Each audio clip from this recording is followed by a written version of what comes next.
I want to talk to you about borders and boundaries. There's a scripture in Proverbs chapter 8 that will change your life if you understand it. Verse 29 says, "And God assigned to the sea its limit that it would not transgress his command." There's two things you have to do to create healthy boundaries. One, you have to assign a proper limit. Two, you have to release transgression-proof commands.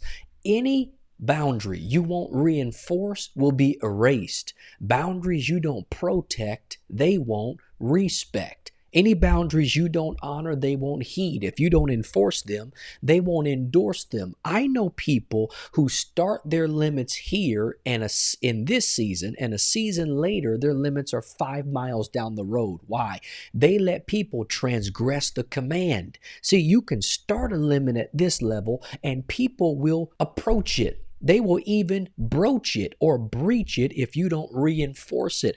And before you know it, little compromises, little sacrifices, little times of forgetting the healthy boundary lines that you created, and you end up somewhere you never imagined you would be. And you're burnt out and you're depressed and you're disappointed and you're frustrated because in the beginning you assigned to the sea or its relationship or a connection or a job or an assignment or a contract, whatever, you assigned a limit, but it transgressed a command because you not only have to create a limit, you have to speak to anything that tries to transgress it. So the sea knows where it's supposed to go, but when it rages beyond it, God gives it a gentle command. So when people try to press past your boundary, you have to release a transgression-free command. In other words, reinforce it. Let them know this is the line. Jesus said, "I came with a sword to draw something in the sand." This is